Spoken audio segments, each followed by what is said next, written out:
These are stories of outdoor adventure and expert advice from folks with calloused hands. I'm James Nash, and this is the Six Ranch Podcast.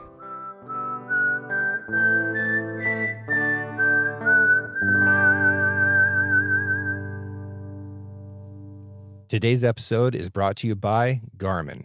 If you know me, you know I don't attach my name to gear I don't trust. Garmin builds tools that keep up with real life in the field. A big thanks to Garmin for supporting the show. Check them out at garmin.com. Something I've been eating since I was a kid, but Pepper steak caballero? Yeah. So I don't know. Something that we had, it's like peppers. It's steak and peppers. Huh. It's but it's kind of a gravy, and then you pour it over rice. Okay. So it's got like strips of steak, and it's something I remember having as a kid. I guess he'd be technically one of my cousins, my dad's first cousins, Darrell Brann. And anyway, his wife made this dish, and I remember being like, I loved it. Yeah. And then my mom started making it, and I told my wife, I like this. She learned it at some point. Huh. So anyway, I haven't had it in quite a while, but yeah, we had pepper steak. Where'd you grow up? In Maine. Which part of Maine? So I grew up what's called Mid-Coast Maine. First town that I remember, or barely remember, is sort of Jefferson, Maine. I grew up I was in a little teeny shack. You know, actually not much. I mean, it's maybe like twice the size of this room we're in right now. Yeah. And it was a place my parents rented. It was just me and my older brother, Dale. Some reason I have these memories of this place. As a really young, probably two and a half. Really? Yeah, I have my earliest memories are there. And it actually had to be a little before two, because then my younger brother was born in 78. I was born in 76. And I remember his birth, like being in the hospital, because it was kind of traumatic. He had some sort of an issue. Anyway, so we were in Jefferson, Maine, which is, as far as like bigger cities, not that far from Augusta. It's right on Route 17 was the place we were at. And that's kind of between Rockland, Maine and Augusta, Maine. So inland a little bit, but along that kind of population belt. Mm-hmm. Maine is a super interesting state. So much timber ground there. Oh man, huge amount of timber ground. It was the lumber capital of the world. You can hunt on all of it. Yeah. Yeah. Yep.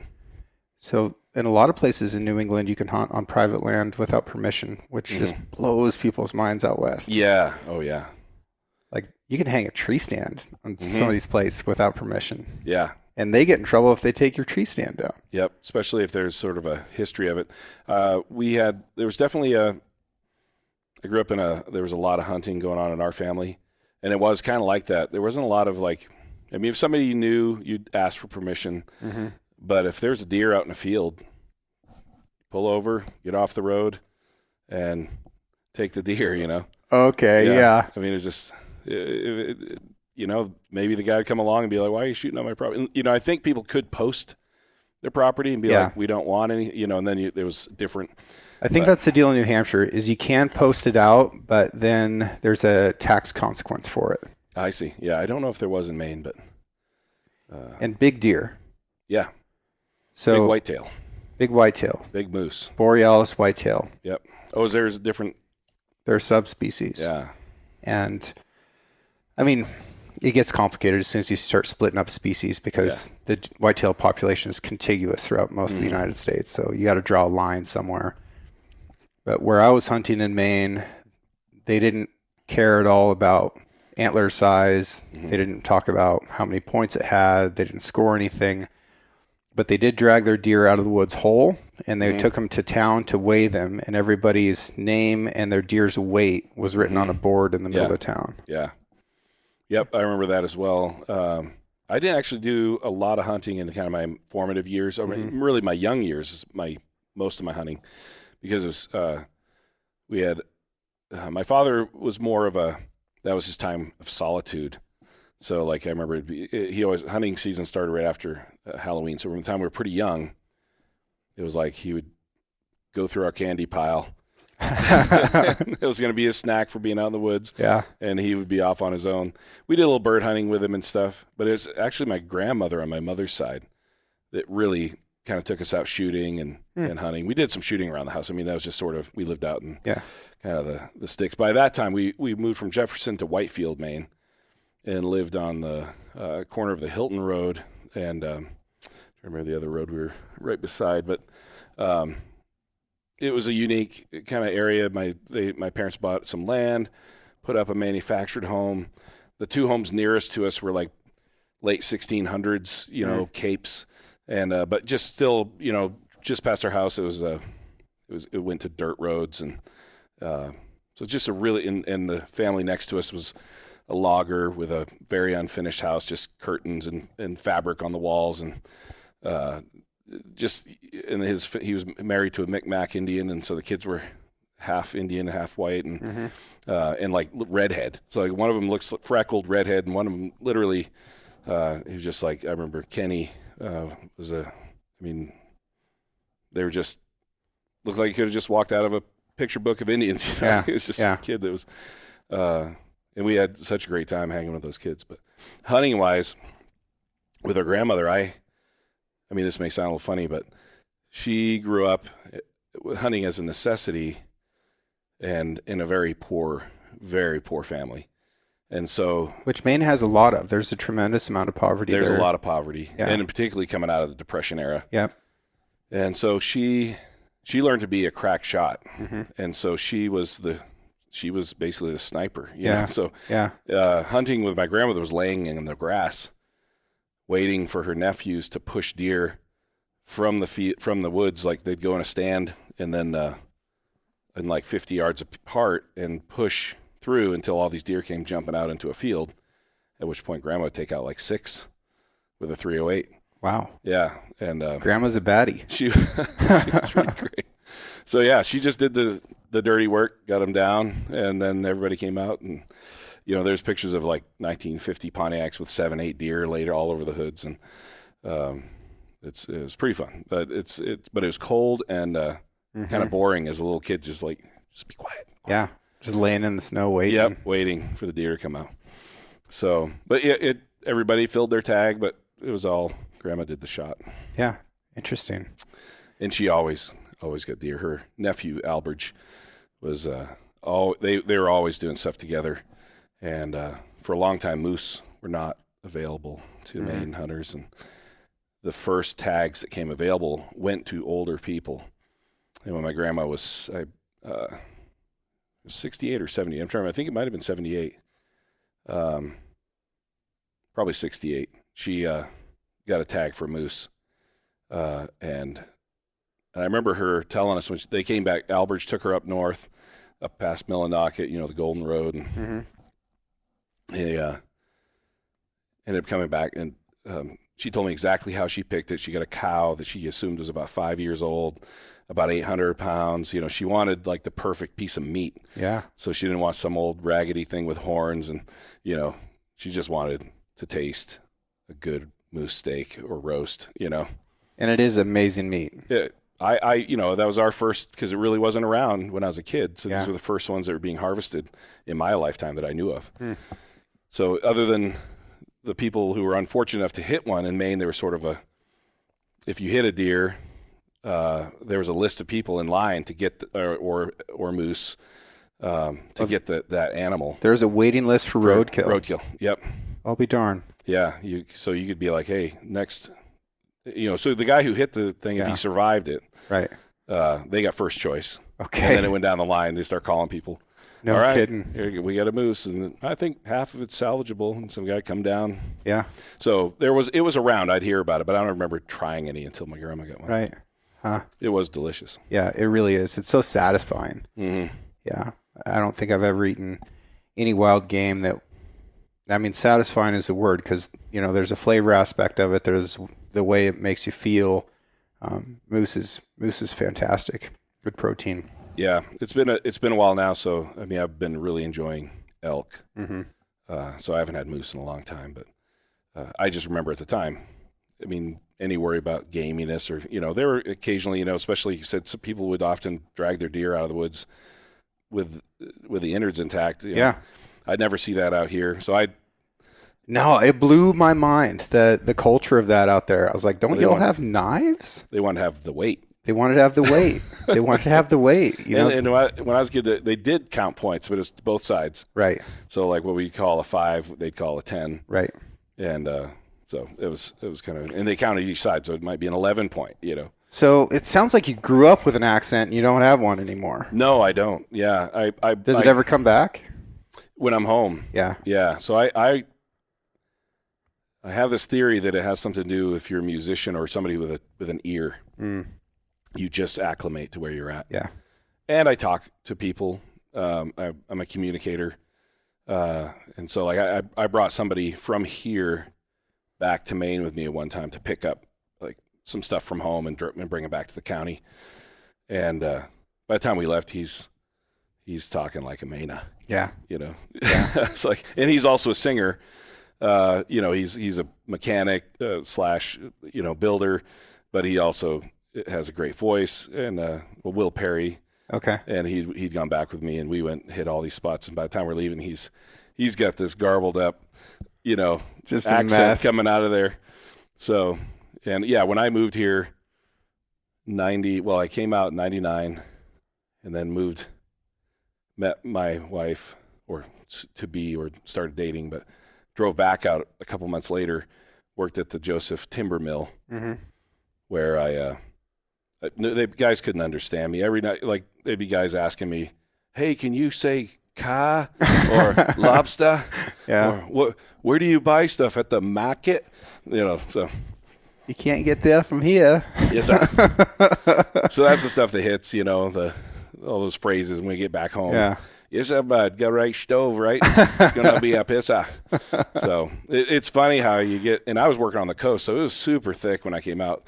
The boss, the stonemason I worked for there in Maine, Richard Sewell, I could barely understand him. Coming from mid-coast to the coast, right? It's like another level or layer of just, and my kids have a really hard time understanding my dad. Yeah. They go back and it just sounds like mumbling. Yeah. You know, it's like going here in some deep Scottish dialect or something.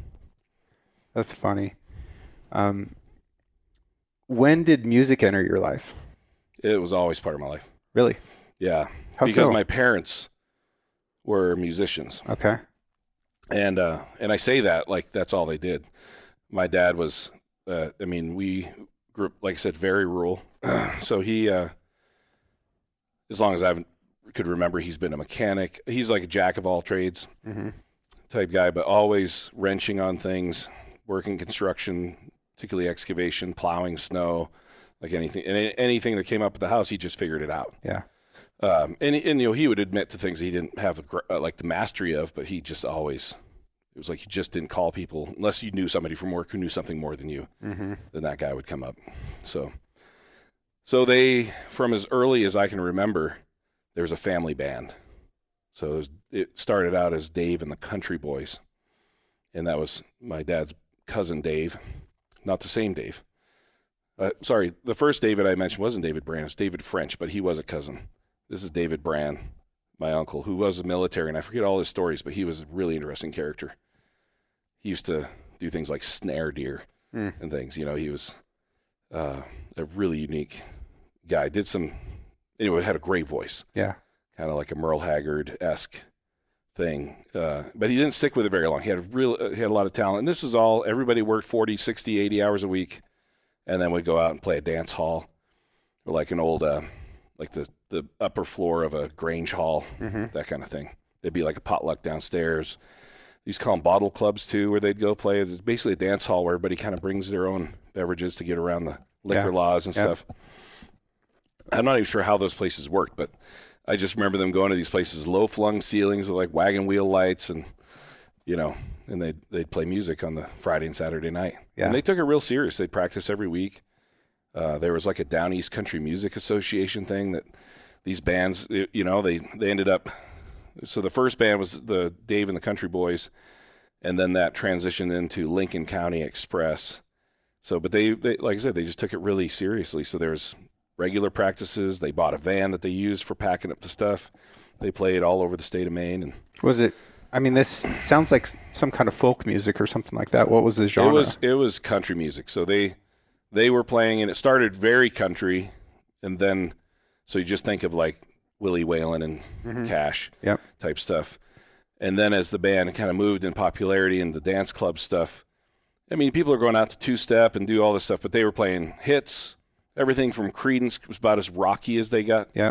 But their band, like, at one point had 7 members with steel guitar and a saxophone player, like 2 female vocalists, my aunt and my mom, and sometimes, them playing instruments as well. So it was quite a production. So everyone in your family has musical talent. Yeah.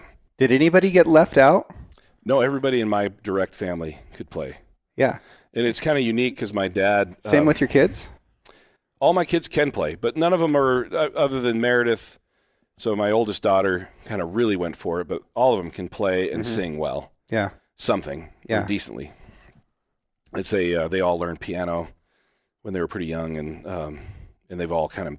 There's just been instruments laying around. So Hartwell picked up the upright bass for a while on top of the piano training, and they can all strum a few chords on a guitar or mandolin or, But, so it was from a young age. So we had that. And then, of course, a big part of our music life was church, just singing. We started out in a Pentecostal church in Somerville where my grandma grew up. And so that was like kind of just a crazy church experience, like hooting, hollering, dancing. Congo lines, I say that, but it's like there'd be somebody stand up and be like, "We need to march around Jericho," and we'd just hold on some old lady's big hips and start walking around the church 7 times and dancing. But I do those songs like "I'll Fly Away" and these Tennessee gospel hymns that were a big part of that church are still deep in me today. And I think having that from an early age definitely just instills a sense of I don't know. It just sticks with you. The music sticks with you.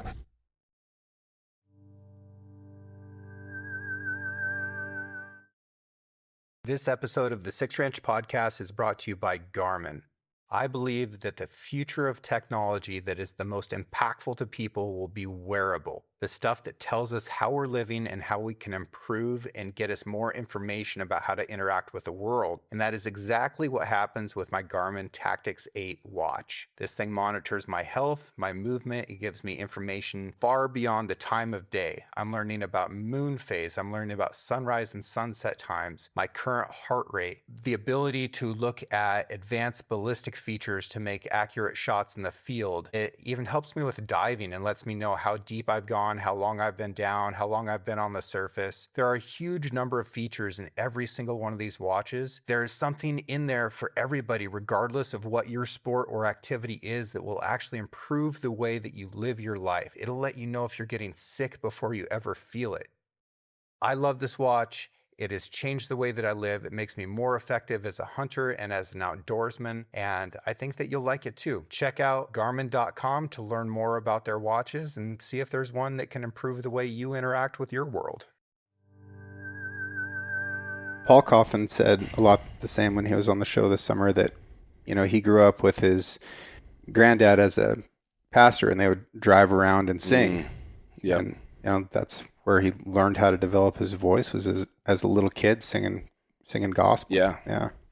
And it was kind of like music. I mean, we sang in church, of course, and kind of participated, but it was more about what we heard. And then our mom was a very good singer. Our dad was, and this is how he described himself, as a rhythm guitar player. So he never boasted of being a lead guitar player. He wanted to be rock solid rhythm, and he had an amazing right hand for strumming, and he just to this day there's things he plays that I've never been able to replicate just because his right hand was so he just was dedicated to this. And he played a lot of country, but he also played the stuff they like to jam on when they were younger was like the Ventures, and things like that. So and then doing songs, he might kind of pick out the melody to Riders in the Sky or something, that'd be about as picking as he would get, or maybe like a boogie woogie type thing. If I had a guitar, I could show you a little bit, but yeah.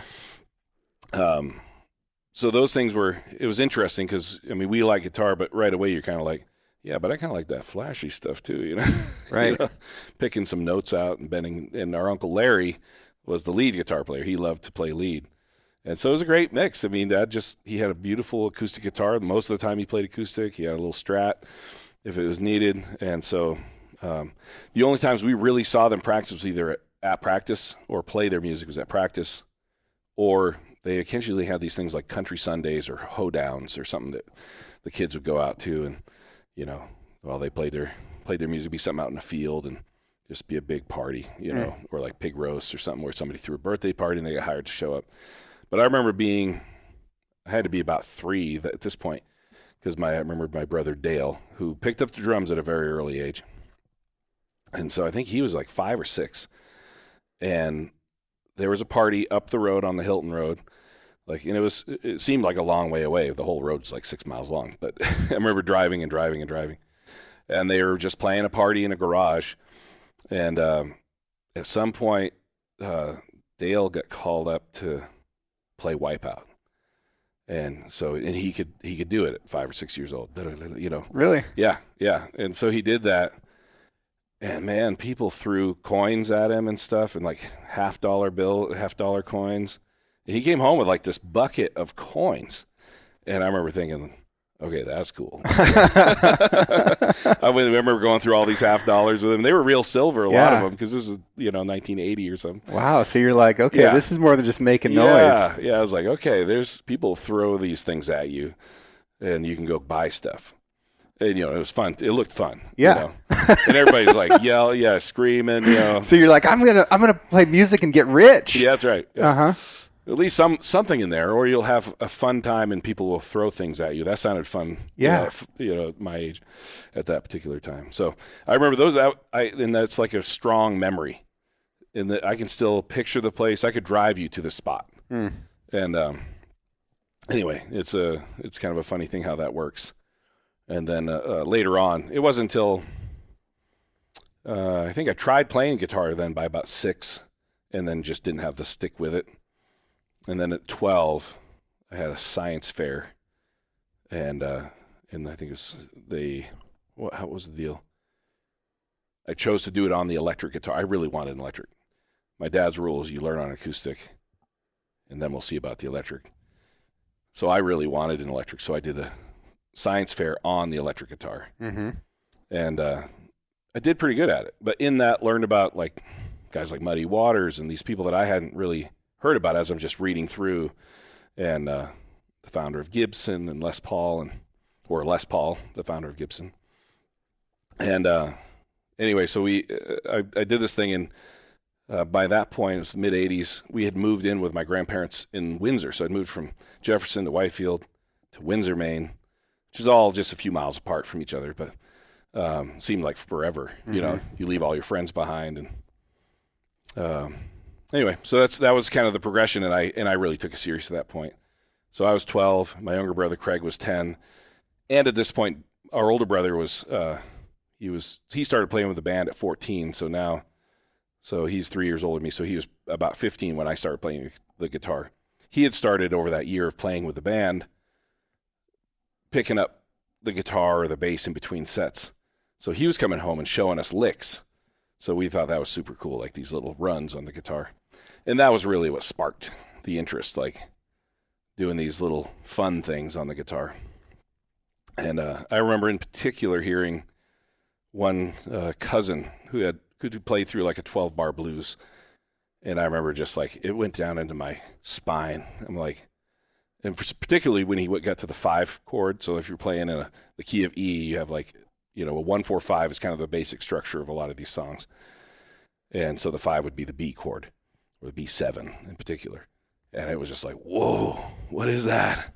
I can't describe it, but the notes they were playing are common to rock and blues for a long time. And I'm sure I heard it through other means, but just to be in a room with an acoustic guitar, and I heard this run and the proper playing of that thing, he gets to that 5 chord, and it just shook me. And I was like, I got to do that. So that was kind of the start of it. It's amazing to me that you could hear something like that and recognize it for what it is, because it would blow over me like wind. It would just be extra noise. I wouldn't be able to distinguish it. Yeah. But I don't have any kind of educational background in it, right? I'm just not even an attentive consumer of music for the most part. But I find it very, very interesting. Yeah. Within hunting, the guys and gals who are the very best game callers have musical talent. Ah, yeah. Yeah, and that makes sense. I have to call animals, right? Lacking musical talent, and I have to work at it so hard because those little details that some people are very good at hearing and figuring out what needs to be done to replicate it. I don't have that, so I've got to work at it quite a lot harder. I think that in some ways has been an advantage for me because it means that I've got to work harder, right? But in other ways, I'm so jealous of people like you that can hear something like that and be like, "Oh, that part of that sound is something that I want to replicate." I recorded a bunch of elk rutting and bugling this year in September. I had a remote recorder that was on a timer and put it out in the woods where these elk were, and I have elk breathing into the microphone and all these little guttural sounds and the sounds that they make before a bugle starts, stuff that nobody's ever heard before.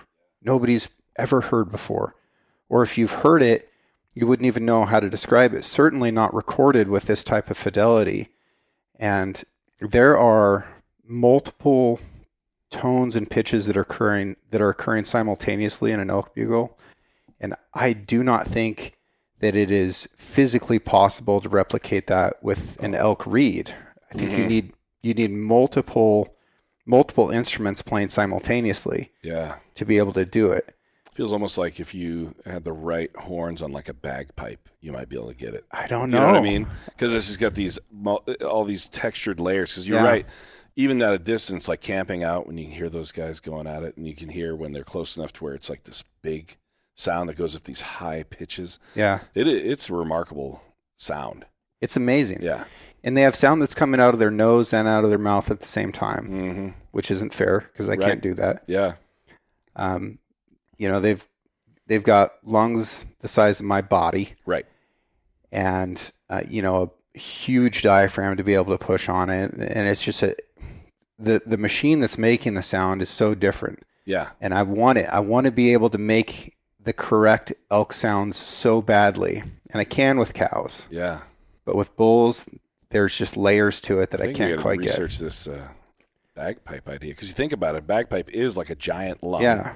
So once they start putting the squeeze on the bag, it's putting sounds out to these different, so you could count, you could have different numbers of horns, essentially. I don't know what you call those exactly. I don't know much about the bagpipes. I was just thinking of, as you said it, that, if you put that pressure on, it's like having a big set of lungs that just keep blowing, Right, and then you could just be manipulating air pressure through valves with your hands or something. Yeah. That would be very interesting.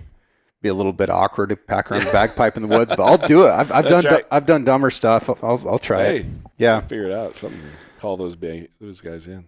So, what was it that brought you out here originally? Was it the girl? Was it the work? Was it music? Like, how did that happen? So to kind of go back to our family, there's a lot of talk about music and things like that, but the other thing in a rural upbringing was just work and play and living a rural life.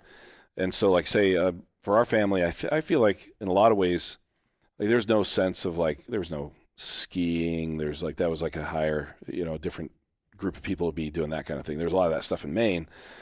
We were like anything you could access easily or that fit in with a very busy work schedule, like brook fishing.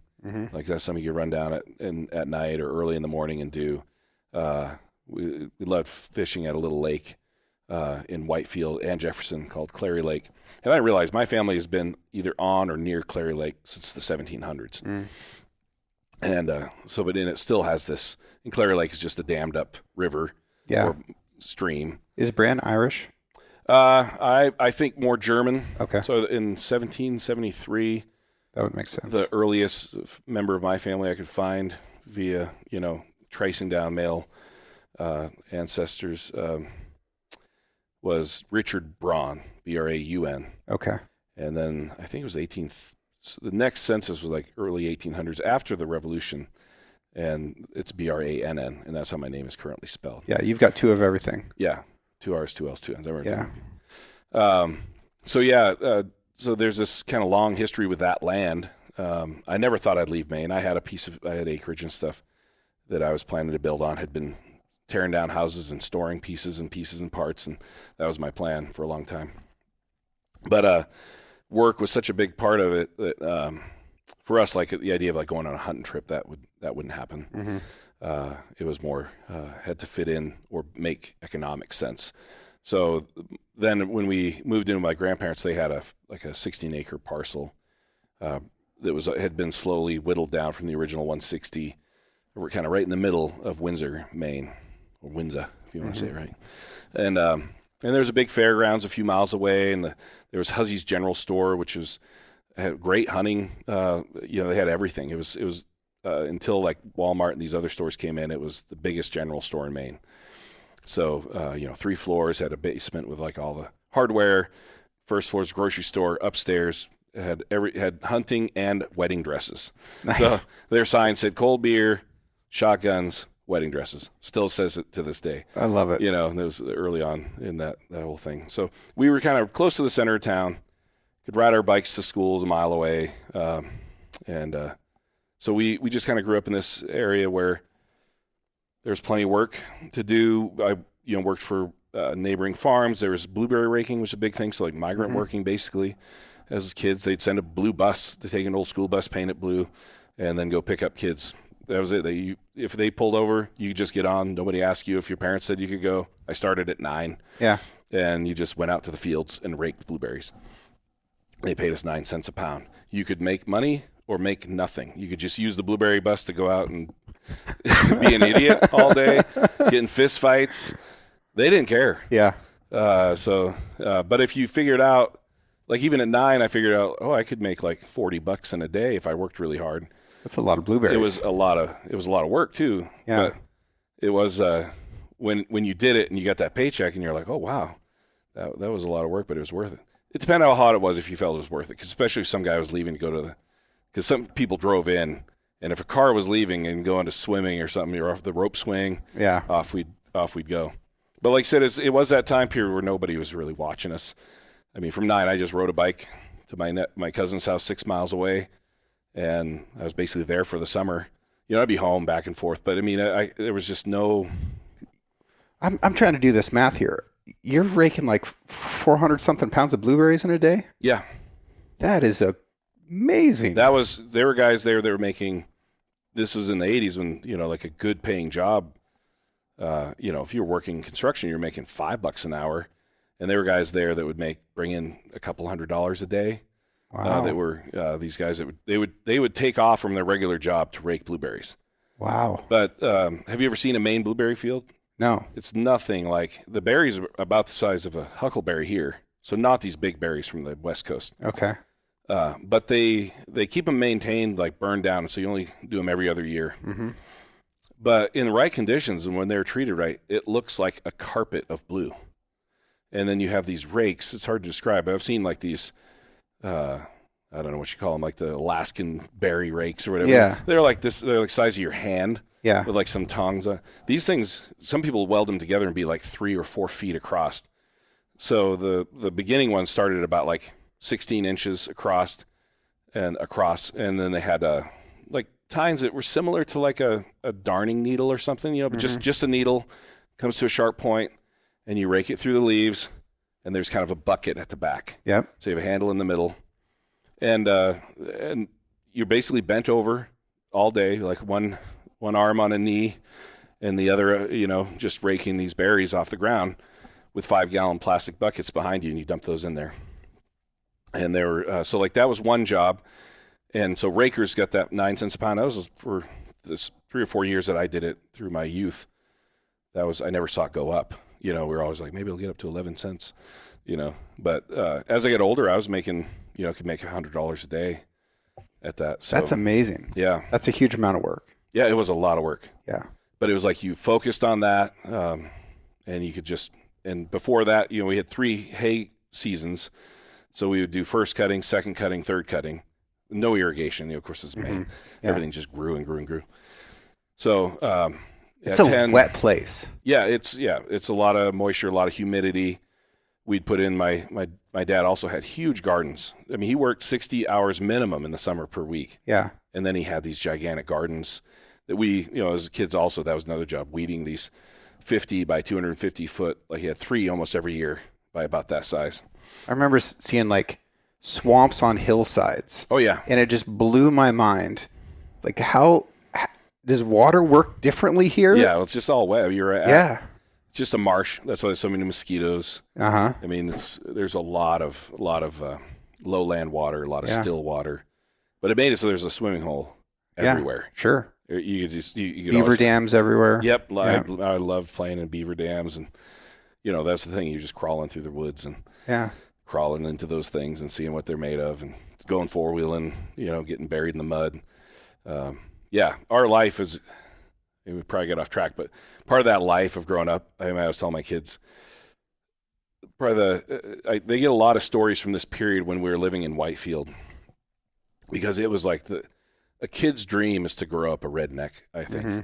I don't know if anybody, I've just thought about it a lot as a kid. You kind of think, well, I didn't have the money. These, the kids near us with those 2 capes, they were very wealthy families, great families. The one daughter was going to the Olympics, was a great gymnast. This other kid, I remember he had every toy we saw on the Saturday morning cartoons, the ads that would come up. Like, he had it all, like every Tonka truck, Nerf footballs. And my brothers and I, it wasn't like we didn't have anything, but like we had this old CB antenna that we did a whole bunch of stuff with. And I remember that kid had to have it, because we were just having so much fun with the CB antenna, playing jousting and whatever we could do with it. Yeah. And anyway, and then on the weekends, it's like our house was like the landing zone. So my dad would, they're building cars. Like he would cut down some alder trees, make a tripod that was about 20 feet high, hang it, come along, yard a motor out of a Le Mans, and then try another one. And then they're just burning rubber and having fun all afternoon, like getting hammered, like it was, as kids, it was like we were having our fun. Yeah. All my uncles and dad and his friends were having their fun. Maybe the women weren't having as much fun. They were trying to make sure we weren't killing ourselves, and making sure their husbands weren't killing themselves. But that morphed into at some point, my mom loved like little cute cars, so Dad got her '66 Beetle, and then there was like this family thing where I remember painting it one day at the beach, baby blue, and it was like all a family thing, a family affair. Like everybody got to pitch in on it and roll some paint on, and then she painted different favorite cartoon characters around this thing. And so this is fun existence, like we couldn't wait till see what was next. And the back had a dragon from the Disney movie. The front had Yosemite Sam with 2 smoking guns. And then our next thing, my brother was a drummer, so we wanted to put animal on the doors. And then one day we came home from church and it was just chopped to pieces. Because Dad was like, what we need is a dune buggy. So he just took Mom's '66, took a maul, axed the thing into pieces, and then bought some pipe or found some pipe, piped it up. And then for the next few years, we just spent like every Saturday and sometimes Sunday afternoon just bombing through the woods, sometimes literally running from the police. It was, for us, as like when you're 6, 7 years old, hanging on for a life to a piece of pipe sitting on a gas tank up above an engine while your dad's doing like 70 miles an hour running from the police. It was like the best thing in the world. Sure. And then you come home and watch Dukes of Hazzard do the same thing, and then, so it was just a redneck wonderland. It was such a fun time. The other one, just quickly, in Whitefield, about 3 miles from our house, there's a place called the Whitefield Superette, North Whitefield Superette.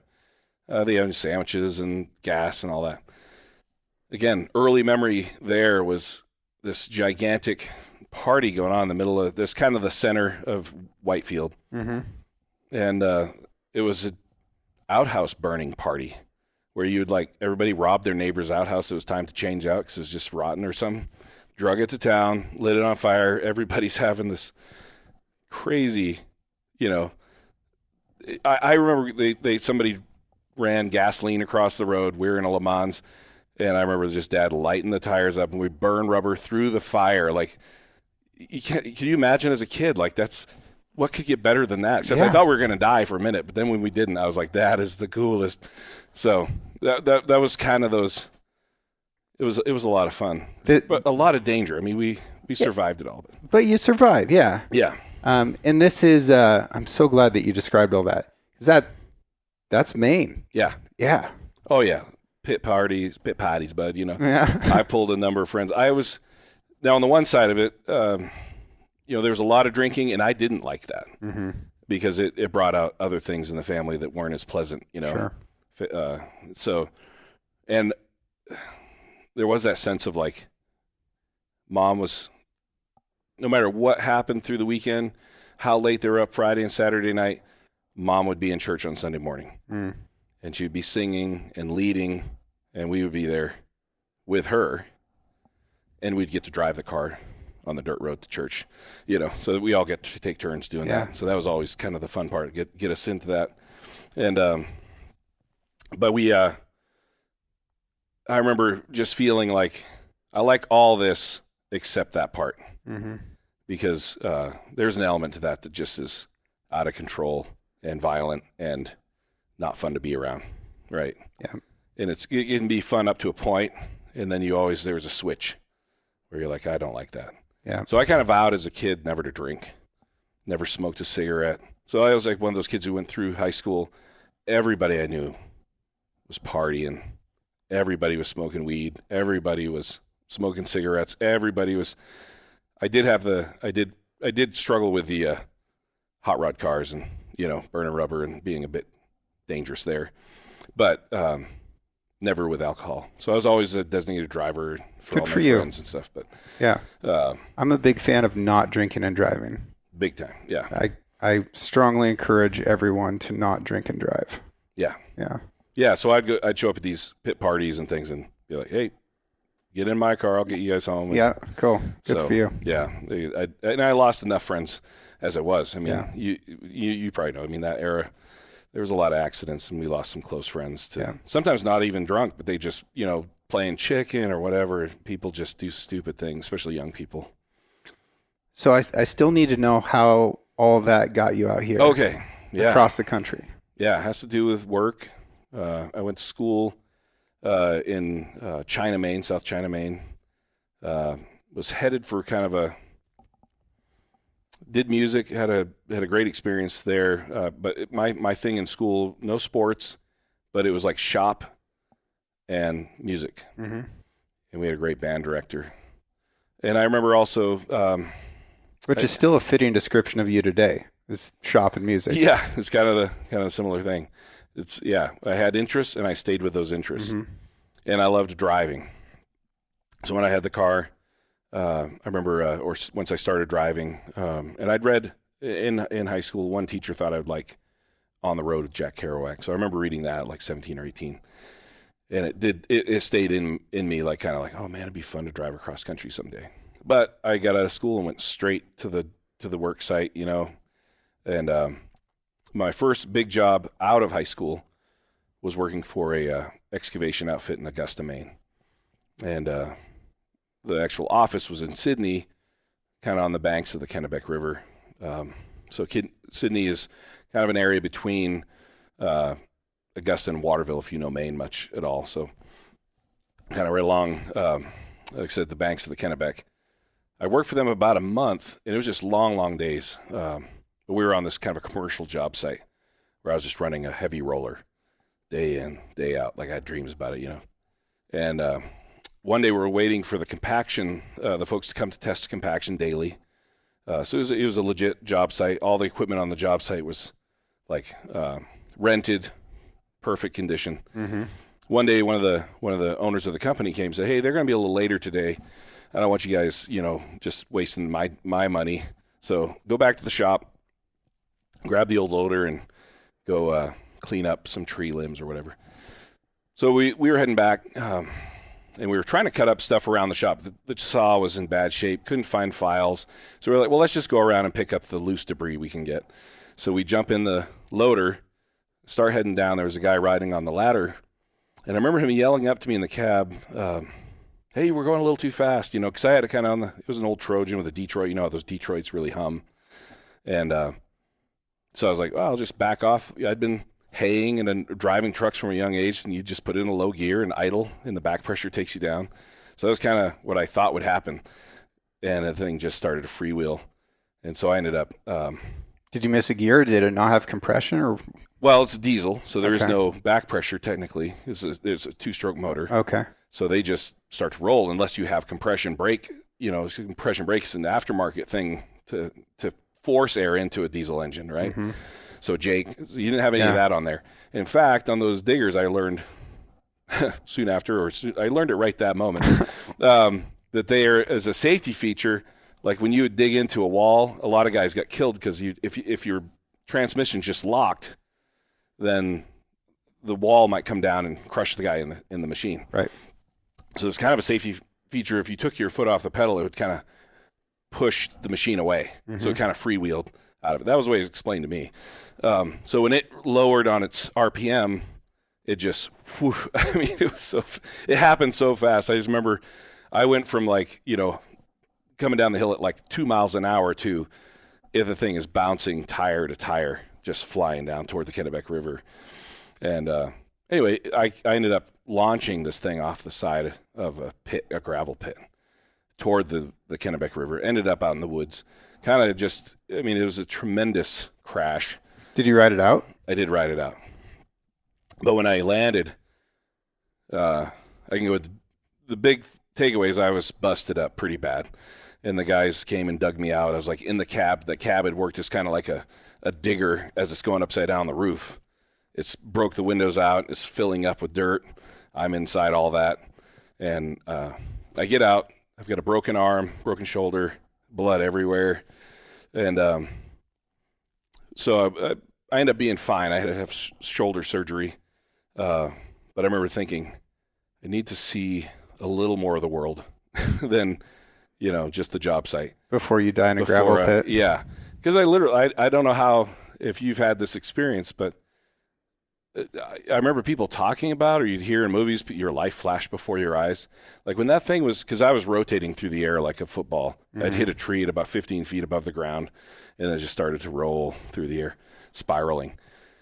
And I was like, okay, this is it, Yeah. And I just had memories of my family, birthday, like all of it just was like this. And it felt like a long time in the air. It does. Yeah. It was crazy. Yeah. The way our mind, the way time works. Well, it's that's the result of intense focus. Right? So time feels normal if we have a normal amount of distractions. But if all the distractions get removed and you get tunnel vision and you can only focus on this very moment, then it slows way down. Yeah. Yeah. Yeah, that's a good explanation. So yeah. I always wondered how it could be that time seemed to stop. It's interesting. It's a really cool survival mechanism. Yeah. Because it feels like your brain gets to move faster and you get to make decisions quickly and you feel like your skills of observation are very, very high. Yeah, but when that thing hit the ground, I was all over. Right. And then when that collision occurs, then there's a big reset. Yeah. Everything leading up to it is very slow. Yeah, it was definitely one of those situations where you the combination of the crash, the violence of crashing a large piece of equipment like that, didn't get knocked out, but and wasn't in pain. But until I tried using my left arm, that was the one that was kind of looked like it was coming out of my armpit at that point. Yeah. And I remember looking down thinking, okay, I'd been in enough wrecks on four-wheelers and bicycles and knowing you can cut yourself pretty bad and not really be aware of it, but there was a lot of blood. Mm-hmm. And I was like, well, I have no idea how bad this is, but I better get out of here. Yeah.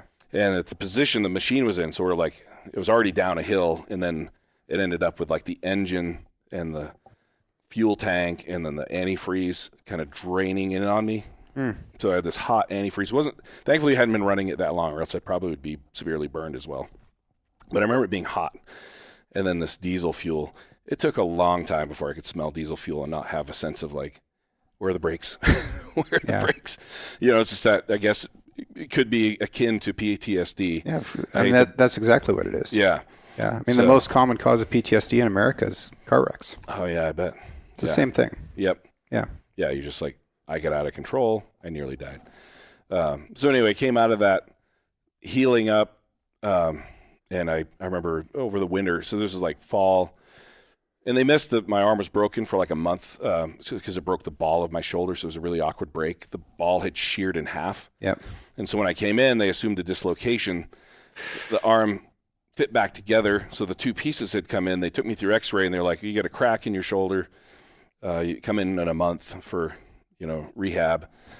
And I came in the next month, and I noticed like I could do this. I could move front to back, but my shoulder would not lift up. Like if I tried to lift my elbow away from my body, it just didn't happen. But I thought, they'll probably figure it out. Yeah. So it was kind of a long surgery. Got through that. So that turned into like another. I was just starting to kind of feel better, but surgery was actually worse than the wreck. I felt like I came out of that. Back then it was very invasive. Like they ripped the whole deltoid, your shoulder apart basically, and then rebuilt everything, then pulled the muscles back together. So there wasn't like this, 4 pinholes or something laparoscopic. So I came out of that in that spring. I ended up buying a $50 Subi, like somewhere over that winter, I guess I did. And it became kind of like a joke because this thing was a rat, it was a rat trap, like 83 Subaru and 82, I think it was. And $50 though. $50. Still had a sticker, which that meant a lot in Maine. Still had a sticker, even though you could see through the floorboards. But, and I had heard about these Subarus, like, because I drove like Monte Carlos before that. I still had one. I was getting it painted at the time. Yeah. But I thought, I'll just bomb this thing around with the winter while I'm having my car worked on. And it became like kind of a joke. Dad would be like, I wouldn't drive to town in that thing, would you? I was like, this thing could drive cross country. And it just ended up being like, well, then I'm going to try it. I think I could drive this thing across this country.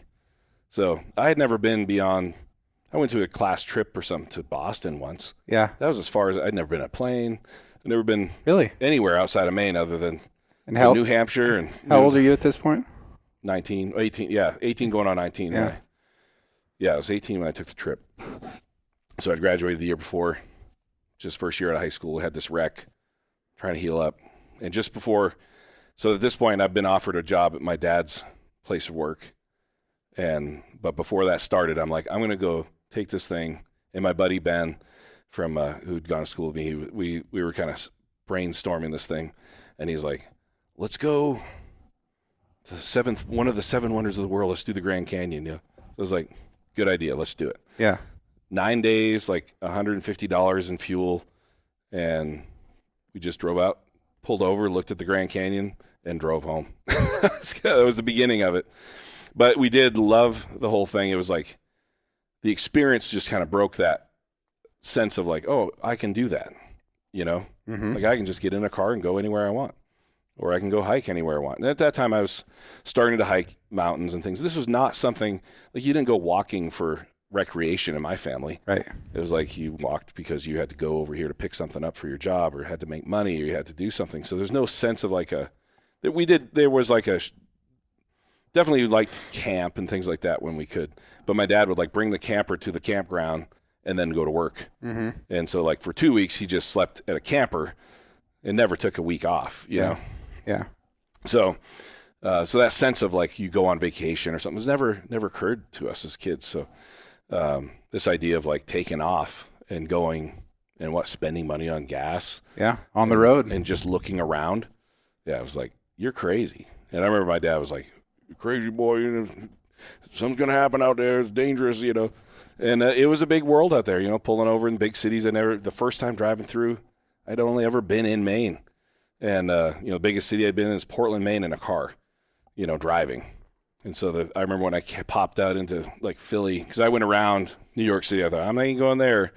So I went kind of northern New York, dropped down, cut across Pennsylvania. And then the first city I popped into was not Philly, but it's on the other side. Pittsburgh. Have you ever driven into Pittsburgh coming from the east to west? No. Like you come through a tunnel and then it's like suddenly you're in the city. Like you're kind of in a mountain and like there's a kind of a hillside. Mm-hmm. Kind of like Seattle, you kind of come through and you pop out, and it's like, whoa, high five, and everything's going crazy. Yeah, that's how it felt, like bridges over bridges, and like how do you, and no, there's no phone, no like app, you're just like trying to look at this, pull out your Rand McNally, like where am I? How does this work? Where do I get off? So I remember that hecticness of it, but it was so fun. And we're bombing this beat up car through this stuff. And anyway, it was a blast. So that turned into, I ended up going to work with my dad for the same company he'd worked for since I was born. And I remember telling them the first day, so I made it to the Grand Canyon, made it home, start work for this company, OW Homes in Newcastle, near Damascotta, Maine, which is kind of, if you know, like Bowdoin College, you've probably heard that. So it's not far from there.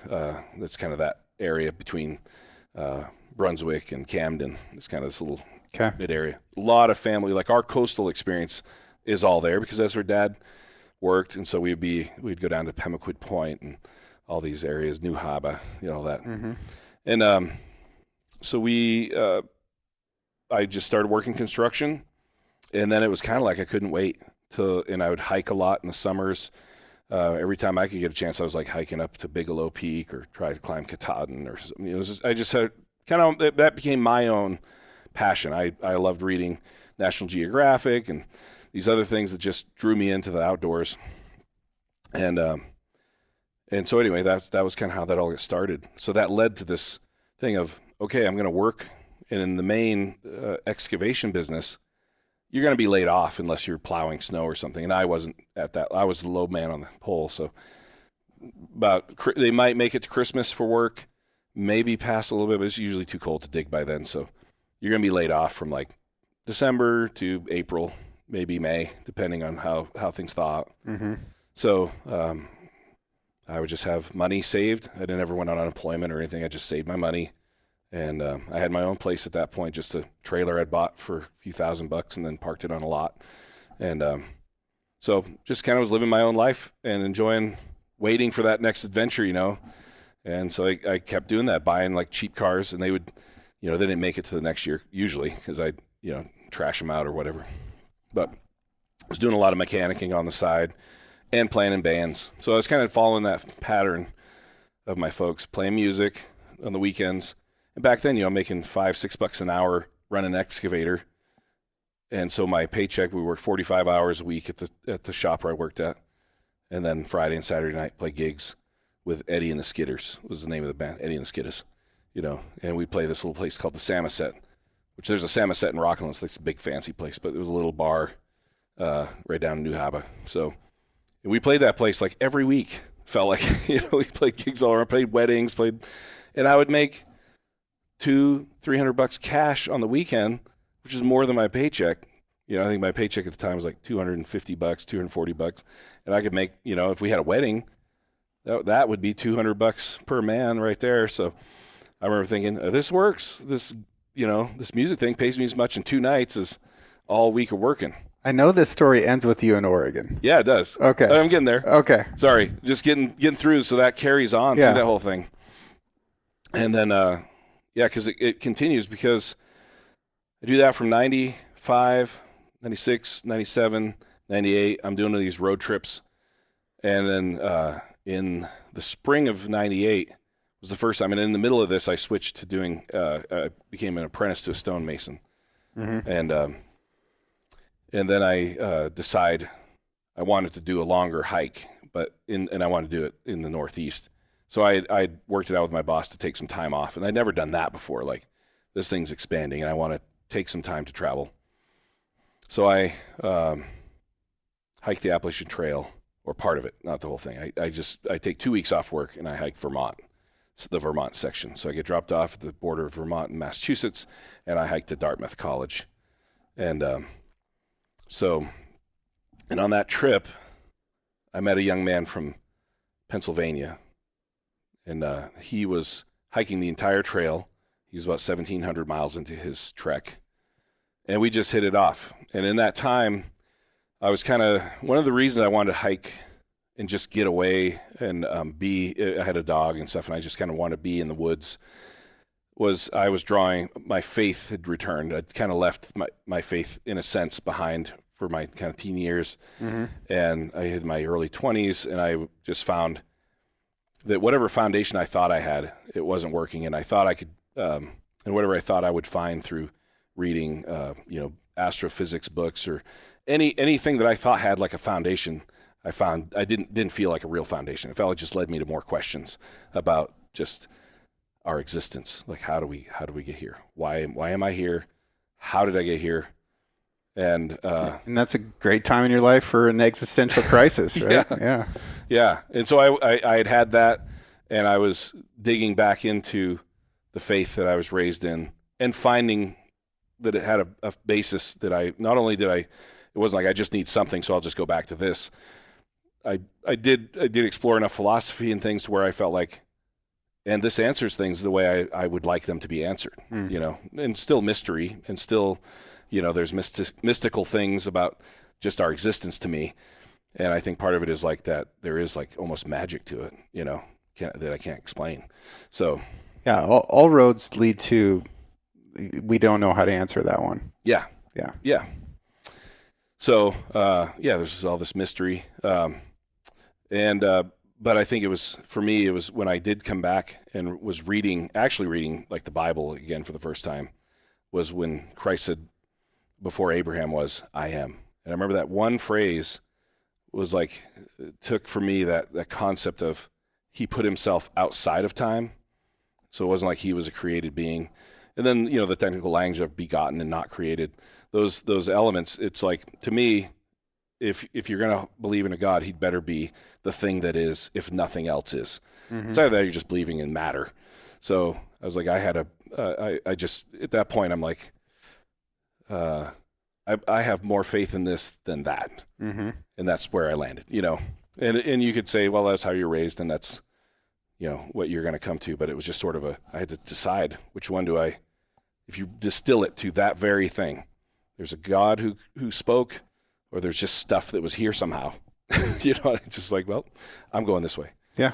And because inside, there's also that element of inside me, there was a sense of morality, and that didn't make sense in just a purely like evolutionary materialistic model to me. Mm.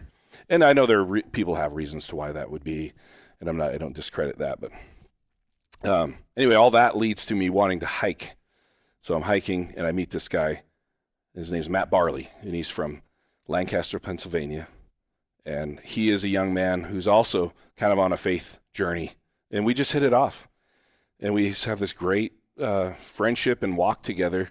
And of course, he could have just passed me up and gone, because I'm in like, pair of jeans, and I don't hike all the time. He's 1,700 miles on the strip. He could do 25 miles a day, and I'm lucky to get 10 or 15, through the hills. And so we just, every time he kind of held back, and we ended up just kind of hiking together for a couple of weeks, and or about 10 days or something. And I just remember thinking when we left, we exchanged numbers. It still is a time. There's no cell phone or anything. It was like he gave me his address. Hey, if you're ever driving through Lancaster, pop in. So fast forward, a year goes by, 1999, and I'm hired. Kind of Maine is like a little small town, right? It's like a state, but it's. So I remember getting calls from people like, hey, you that guy that drives around the country? Got a car back in Colorado. Could you get that and bring it up? And so I did a couple of these little jobs where people would call me up, and I'd like drive a piece of junk to Colorado, leave it there, and drive their car home or something. Okay. And then on one of those trips, I had 2 jobs that summer of just driving jobs. And I'm like, I talked to my boss. And at that point, I had actually started my own masonry business, so I could kind of set my own schedule. And somebody had me driving a car to Corvallis, Oregon. Earlier in the summer, I'd brought a truck home from Colorado. So I left a beater car out in Colorado, like up near Quagmire Peak or something, outside of Breckenridge. And I had a friend who was like, if you go up there, there's like these old mining lots. You could just hide it in the woods. So that's what I did. I just stuck the car up there, left the keys in it. Again, it was like a 25, the cars just kept getting cheaper. It had like 300,000 miles on it. So then later when I come out driving through, I got my brother who'd just been going through music school, and he was off for the summer. He was going to college. And it was just a blast. Craig and I who's been like, he was like my musical nemesis, when we're teens. Like he was learning guitar as I was learning guitar, and it's like you don't want your little brother to out guitar you. But he was a musician, and I was a novice musician. Like to this day, like music is a secondary hobby. I love it, but it's like I do work and I do music. And Craig dove in totally into music, and he was gifted. Like he really had a gift, and it took me a while to admit that. But by this point in our life, I was like, "You're amazing," you know. Yeah. And we had just grown to that point as brothers where it was like we just had a great trip together. Mm-hmm. And he was actually going through a similar journey of faith, finding his faith again. So at this point now we're kind of on this together, and we just had these great conversations. We're listening to Muddy Waters. We're listening to Miles Davis.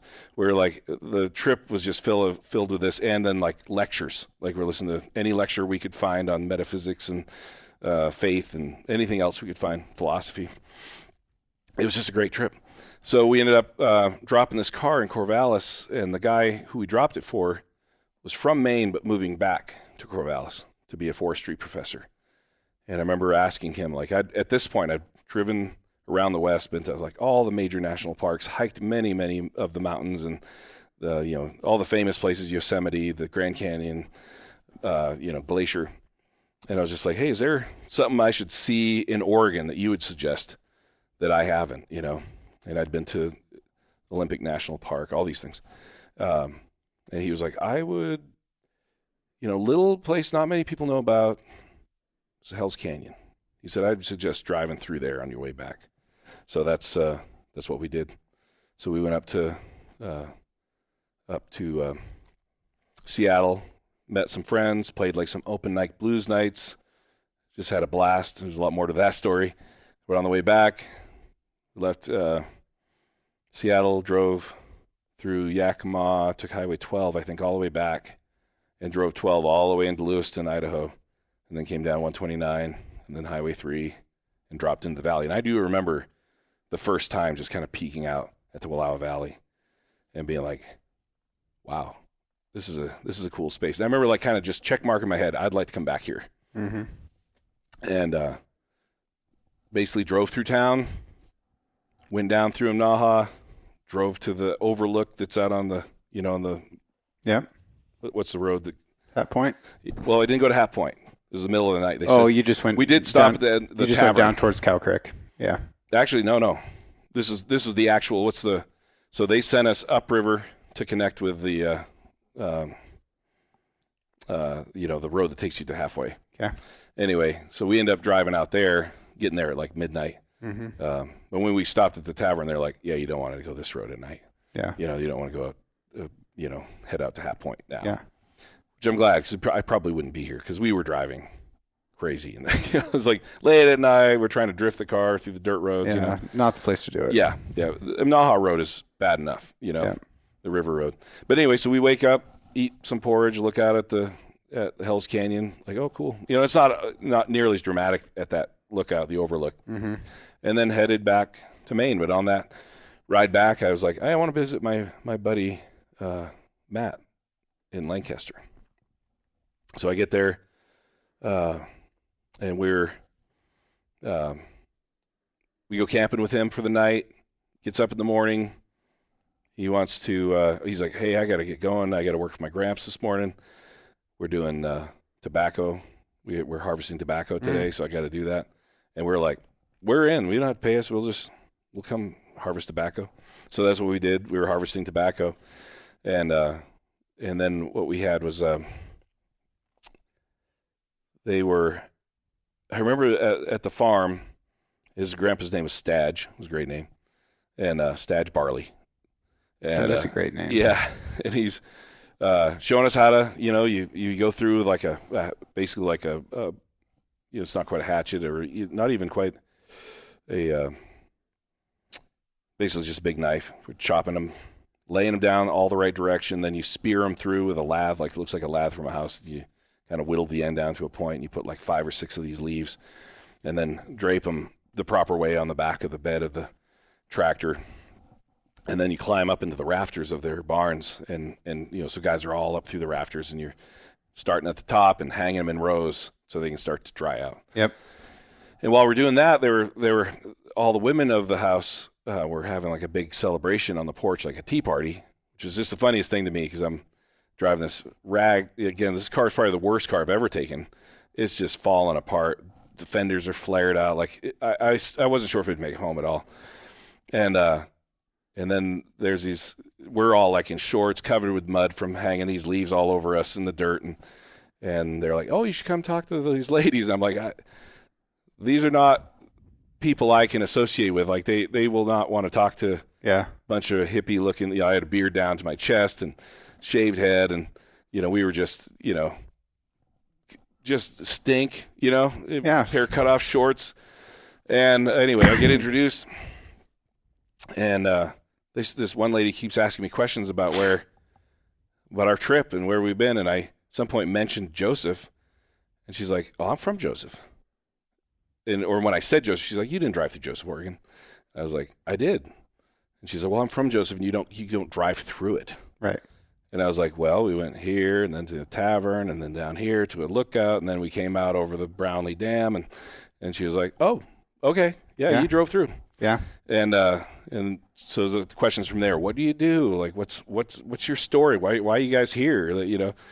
And because most people that say that they've been through this area, I don't even correct them anymore. I just know that they haven't. Yeah. Like, oh yeah, I've been there. I drove right through. Yep, sure you have. LeGrand and Pendleton. That was exactly how she totally dismissed me until I started talking about actual locations and going over the dam and popping out. And anyway, then when she found out I was a mason and did some carpentry and stuff, she was like, "Oh, well, we just picked up some property. You ever do work out of Maine? Do you ever go anywhere for work?" I was like, "Well, I haven't really, but I would love to. I'd definitely do that, especially there. I remember thinking I wanted to go back there." So she was like, "Well, we just bought a ranch in Los Teen, and we have projects around the house, and so if you ever want to come out, maybe this fall or something, you can come work for us." And I was like, so I just was like, okay, took down a number, and that was that, and that was Becky Hostetter, who's now my mother-in-law. Mm-hmm.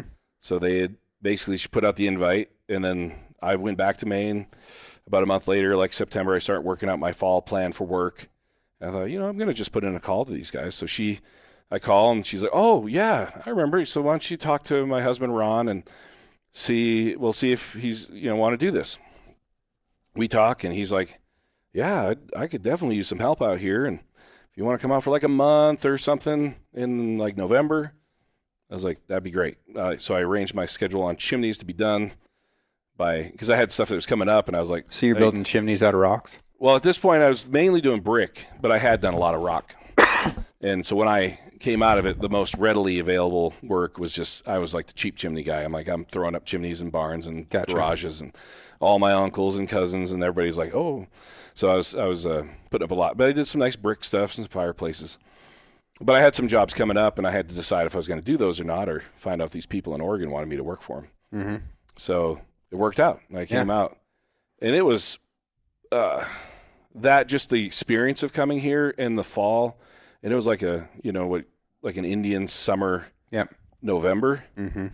I know now we're having like an exceedingly warm, but it was similar. This week's warm. We'll see about next week. Yeah, exactly. You never know. But I mean, I came out, and it was like, I don't remember a bad day that November. Yeah. And they were living at the time up Hurricane Creek, to where the room I was staying, all their kids were gone except for their adopted daughter, Anna. So she was about 10. I think she turned 10 while I was there. Mm-hmm. And, she just wanted me to be like like she'd ride on my back, and, you want to be like a buddy, and I was learning how to build fence, and built a corral and fixed up old cars, and whatever was laying around the property, I'd just work on it. Mm-hmm. And she'd come home once before, but it was this is just kind of obviously, we probably will barely get through this part of the life. He's showing up in Oregon. Well, we're gonna have to skip forward a little bit at some point, because we're already over an hour. But I do want to get to the OK Theater. Yeah. So we're gonna have to hit the real fast forward button and get to the OK. Yeah. Well, So anyway, I met my wife there. Yeah. So she's there. We meet, and that was in '99, and we hit it off, and we get married in 2000, summer 2000. Lived in Spokane for about a year, and then we were expecting our first child, Meredith, our oldest daughter. She was born '01. Love me some Meredith. Yeah, so good. And anyway, so we decided we were looking like we were either going to buy something in Spokane or Wallowa County. I was like, we want to raise the kids in Wallowa County. So down we came, found a place in Enterprise, and I remember just thinking it's kind of quieter. We were on kind of up on the hill in Enterprise, and the house needed a ton of work, and it was like right up my alley, you know. Yeah. And just started having kids and building a business here. Started building for other people. Just started my own construction business straight away when I got here, and just kind of learned, basically remodel. And it just kind of, once I put a shingle out, I mean, I've never had a card, I've never had anything, but I just immediately started building for my neighbors, building whatever they needed. Yeah. Learn it as I went. And then that led into home building, and I had always done design, and part of my life has been kind of not quite an artist, but just definitely prone to drawing and loved architecture and things like that, but in a simple way, but my very first place, I just learned how to draw the blueprints myself. There's a guy in town had a blueprint printing system, Ralph Swinehart, so I could take the stuff down to him. He'd run it through, came out like a proper set of blueprints. He was an engineer, helped me with anything that I didn't quite understand, read books on labeling things properly, just self-taught on most of that stuff. And then kept up, and I'd done enough work in Maine to where the houses we worked on were all along the coast, so there's really high level of work quality, and so bringing that out here, I'd never heard of terms like blow and go, and this California framing thing with just knock it out and don't worry about it. You'll be out of there. It was no, you build things right. You build it the first time right. You cut the first time right. You flash the details every time right. So we were blessed, plenty of work, picked up gigs here and there. And somewhere around 2009, I think I had the opportunity to, back up a little bit, 03 or 04, I remember going into Napa to pick up some parts, and there was a sign on the door. And I was like, there's a show at the OK Theater. Now, I'd seen they had movies there. There's like live music. It was like a little hand-drawn poster, Michael Martin Murphey. And it said, and I was like, I know that name. And I couldn't quite place it at the moment, but I was like, I remember just, and I remember then I didn't even have a computer in 04, but I either looked him up or whatever, however I did it back then. I can't even hardly remember how you did that then. Maybe just talk to somebody. He's like, oh yeah, he wrote that song Wildfire. And I was like, oh yeah, I remember that. So we went and saw the show, and it was a great show. Were you around at that time? Would you, like 04, I think? No, I would have been in college. Yeah. Yeah. So Dub Darnell. That's the year I graduated high school. Dub Darnell here, who you know Dub, I'm sure. Yep. And he's done a lot. He's like, his life has been bringing people out to his property down in Joseph Creek and fishing and hunting bear and stuff. But he also grew up in Texas and was good friends with Lyle Lovett. He grew up next door to like one of the guys from ZZ Top. Like, I've heard a lot of his story. He's got a lot of connections, and so he was able to get connected, get Michael Martin Murphey up here. And I remember just thinking, oh man, one thing I did miss from Maine was growing up rural, but having access to high quality music that wasn't very far away. Yep. Like you could go to, like we had the colleges, so you go to Bowdoin College or go to Colby College or, 25, 30 minutes and you could see Taj Mahal. You could see you could see about any kind of band, especially on the, either a little bit older bands like Parliament Funkadelic, or you could watch a chamber concert, so you had these different levels of, and I was always interested in all levels of music. I loved it all, but particularly older blues guys and funk and then like classical, And so that was definitely one thing I missed here. You'd have to leave town and drive a couple hours to get to anything, or drive to Portland. So I remember that was kind of like an inspiration, that show. And so in 2009, I had this opportunity. I was going to go see him. An artist I really enjoy is a guy named Eric Bibb, and he's originally from the States, but's lived in Europe. And I saw that he was going to be, I think he was playing in Walla Walla. And I thought, well, I can drive to Walla Walla to see him, but I wonder if I could actually work it out to book him here. So that's just started that process of like, and I think by then I did have a computer, and I started like looking up booking agencies, who's he under, and tracked down the info and made a phone call, and the guy was like, oh yeah, we could work something out, got me a price. And I was like, ooh, okay, that's a lot of money. But I think if I do it this way, we can make it happen. We booked him at the at the Rimrock restaurant. Mm-hmm. And I set up this, I used actually a squirrel shooting platform, one of these double deckers where you shoot down at the squirrels. Yep. Borrowed it from somebody here in the valley, brought it out, draped painter's tarps over it to it so it looked kind of like something. Set up a stage off the deck so people could eat dinner, and so they didn't lose any of their seats, but they could look at this guy playing music out over the canyon. So he was there looking at him and the Joseph Creek Canyon. Anyway, it worked out really well. And then a couple years later, I then went to the owners of the OK Theater at the time, and I brought in the infamous String Dusters and booked them. And because I was trying to find something I thought would what would kind of match the Valley's energy, and I'd been listening to those guys remember the Back Porch Bluegrass, whatever this on NPR. So we'd be coming home from church, we'd turn on that program. It's always bluegrass coming home. And again, found that they were going to be kind of in the Northwest, and reached out to them, brought them in, and it was a great success. So then a couple of years later, brought them back. And in between, the theater, which we'd been taking the kids for movies and stuff there, came up for sale. So the owners, the digital film had come into its full swing. They were ceasing to release reels, and that's all the theater had for movie equipment. And at that time, I think it was around 100 or 125 a screen to convert to digital. It just didn't pencil in any way here. And it still doesn't pencil to buy the equipment, right, to go in all the way. So we sat for a year on the market, and I remember the summer of 13, just like kind of starting to think into my own head. Didn't know quite how to bring it up to my wife, but I was like, I don't know.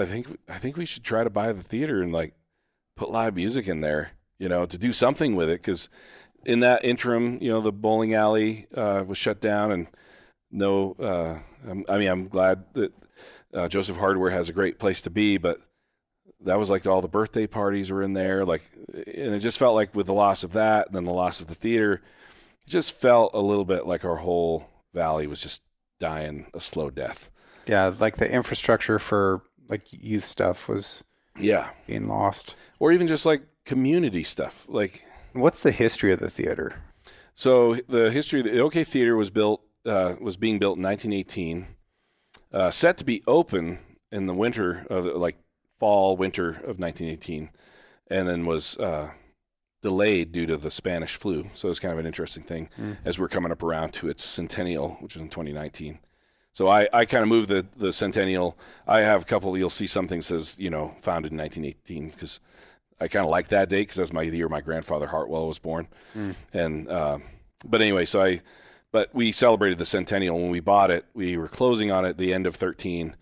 And I remember kind of rolling into ownership in 14 and thinking, I remember right then I was like, hey, this thing, as we're looking at the documents, it's hey, this thing's built in 19. We should plan a centennial.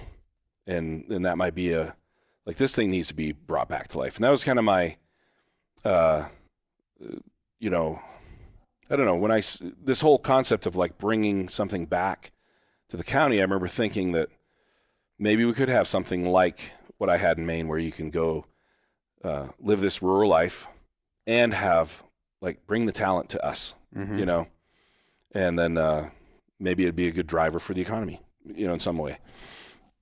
So I thought it could be all those things. We also homeschooled our kids, and so I also thought it'd be a great way to give them kind of experience on a small scale of selling popcorn. You kind of figure out this is how things work. There are margins.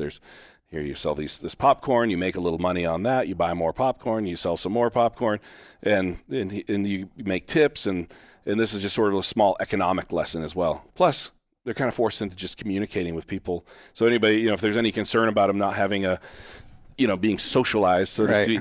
But our kids are totally the opposite of that. They've had probably too much socialization. But the theater provided all these things, like the exposure to these high caliber musicians who just loved interacting with the kids, felt like the community was very supportive of our family. Who are some of the bands that have come out here to our little tiny town that's hard to get to this? Well, I had people in mind right away. Yeah. So we had the infamous String Dusters back, and they were a big national touring act. But then I started reaching out for like the artists that maybe were kind of on their way to where they'd be available to us that I grew up with. So I really wanted the Riders in the Sky, and I loved those guys as a kid. Like I remember loving, rock and blues and Chuck Berry, and then into Motley Crue and all the heavy metal and Van Halen. But I still loved these old Western acts. I remember watching them on TV and just being blown away with their talent. So as a musician, there was like all these levels to me that loved music for all these different reasons. And I thought they were great performers, both musically and funny and all that. So anyway, I remember reaching out to them. I got them in 2015, but in 14, the first bands we brought in, this was kind of back up just a little bit. So we take it over in 14, and I immediately start reaching out for all these kind of bands. Like Riders of the Sky weren't available, but Eric Bibb was available, who had booked at the Rimrock. So I booked him, and then at that point I start listening to. I'm like watching YouTube's, finding bands. I think I'd started listening to Spotify early on, and Spotify was a nice platform. I didn't know anything about nobody getting paid, but if you found somebody you liked, it was really good at kind of sending you somebody else. So I started listening to the Wood Brothers, very, very talented brother band. And that led me to Nicky Bloom and the Gramblers. And then so that summer, the big highlight was having Eric Bibb. And then a couple weeks later, I had Nicky Bloom and the Gramblers from California. And they were just a killer rock band out of California that were really on kind of a great trajectory. But they were a band that kind of formed around a couple. And then right when they were here, like the husband was off performing in Europe. And I remember thinking, I thought he was going to be here. And then like later you hear that something happened in Europe. Now they're not together. So it was always a sad thing. They were so talented, and they brought this great show. And the theater was kind of a claptrap type place then. I remember putting these bands on the stage, and everything's really kind of ratty, and we only have like one outlet that works up there. And, but they came, and we had a great experience. So, but the big thing for me was those first two shows and coming out on Main Street in particular. You'd go to like the banquets for the hospital, and everybody's at the Cloverleaf, and that's a great thing. But I hadn't seen Main Street packed. I mean, packed with people around the corner since the time. I mean, when we did the show with, I guess as owners of this place, and seeing, like I said, that decline that you felt was kind of ominous, just coming upon the valley.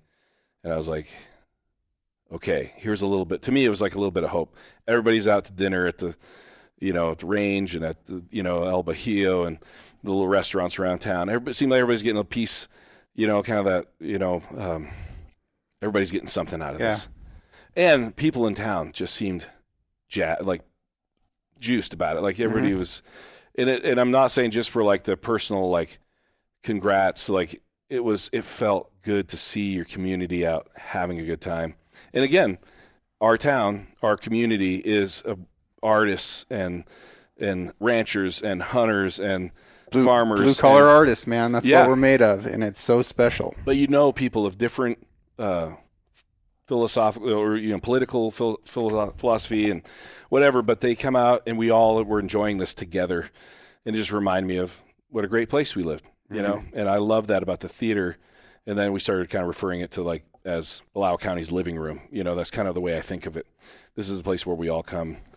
And from there we had, it's been amazing, particularly by using Spotify, by using these things and just kind of following musicians and listening to musicians talk about musicians, finding people at an early age. One of the other artists that literally in 2014 I had twice, was because I already knew him and we played together, was Zach Top. So he's become, a major country star, but he's from Sunnyside, Washington, had gone to church with my sister-in-law, Caitlin Hostetter. And so we would play weddings in these families from the churches. And it started out with like Zach Top and his family band, Top String, would like be like this opener band when he was like 8 playing bluegrass, cute as a button kid, and the sister playing fiddle and the other brother playing mando and older sister playing upright bass. They were fantastic. But it was like they would play a little set like at the reception, and then we would play like the dance music, rock and roll. Mm-hmm. And I remember, just so as soon as we bought the theater, I remember reaching out to them. I want to have Top String, play our theater because he's a little family band. So they came. He ended up coming with a guy named Ned Crisp in Bottom Line out of Kentucky, just a straight bluegrass band. And they saw Zach's talent too. And so he was their guitar player when they would tour. Okay. So by now he was like 13 or 14 years old when we first bought the theater. And then he came back in the fall and played with Top String. So anyway, just those fun relationships that we booked him every year or every time he came through, he'd be like, hey, room at the OK? Absolutely. We'll book you in, Zach. So when he was really climbing in fame, we had our first OK Fest here in 24. I kind of like on a whim, like, hey, we're celebrating a decade, and you were one of the first bands we had in here. And he's like, yep, I'm on it. Yeah. Yep. And so he came out and played our first OK Fest here, and it was a great way to kick that off. Yeah. And along with the band Joseph, they were another band that we had in 2014. Yeah. So, then from there, it's like guys like Billy Strings who came through and, filled a spot for a night. Yeah. And he just blew up. And then others. Reckless Kelly, another good one. It's hard to even remember all the bands that we've had at this point. Sleep at the Wheel.